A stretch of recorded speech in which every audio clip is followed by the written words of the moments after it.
আমরা দেখতে পাচ্ছি একটি বর্গাকার ঘরের বাহুর দৈর্ঘ্য 36 মিটার।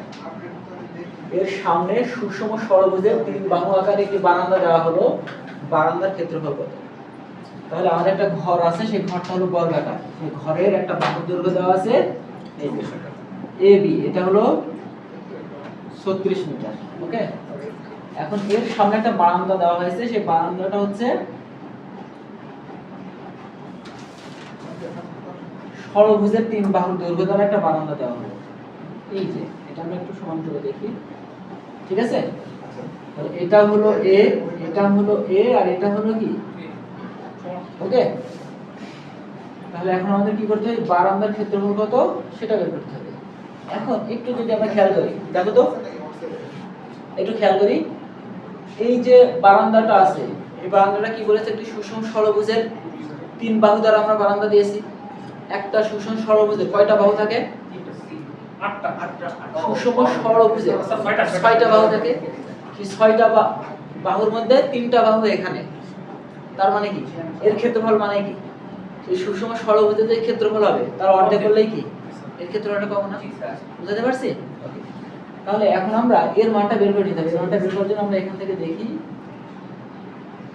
এই দুটাকে আমরা ই বিন্দুতে সেট করলাম। ওকে, এটা সি দিলাম, এটা ডি দিলাম। একটু খেয়াল করলে দেখা যাবে এ থেকে ই এটাও কিন্তু এ, আবার বি থেকে ই এটাও কিন্তু এ। ক্লিয়ার? তাহলে এটা যদি এ হয়, এখন আমরা কি করতে পারি? এখানে দেখো তো, অতএব এবি, এবি সমান কত? 36। তাহলে এবি সমান কি লেখা যায়? a plus A, a plus A লেখা যায়। এটা এ, এই যে তাহলে a প্লাস এ সমান কি? 36। কত হলো? 2 এ সমান 36। তাহলে a সমান কত হলো? 18। বুঝাইতে পারলাম কিনা?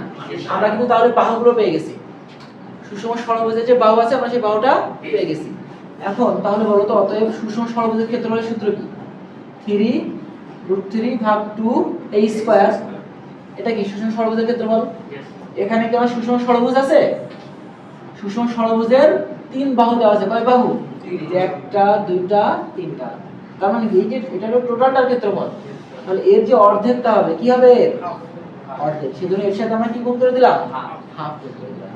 ওকে, এখন আমরা মান বসিয়ে দিলে পেয়ে যাবো। এই যে 1/2 আছে, আমি 1/2 কোণা থেকে কেমন দেওয়া যায়? এই যে ওখানে 4, এই দুই আর এই দুই গুণ হলে কত হয়? 4। উপরে থাকলো কি 3√3, আর এখানে কি থাকলো? 18² হয়। এটা নাকি হয় না? হয়। ওকে, তাহলে এটা যদি আমরা গুণ করি কত হয়? 420.89 হবে। ঠিক আছে, তোমরা হিসাব করে নিও। ওকে, কি করবে? এটা 18 গুণ 18, তারপর 4 দিয়ে ভাগ করে দিবা। এটা না এইভাবে রাখতে হবে। দেখো এই হিসাবটা আমরা কিভাবে করি সাধারণত? এমন করবা, 3√3/4 ইনটু 18 গুণ 18। 4 দ্বারা যদি ভাগ করি, 9 দুগুণে 18, 9 দুগুণে 18, 9 9 কত? 81 হয়। তাহলে 3 1 3, 3 8 কত? 24√3। এটাও কিন্তু রাখা যাবে। বুঝতে পারছি?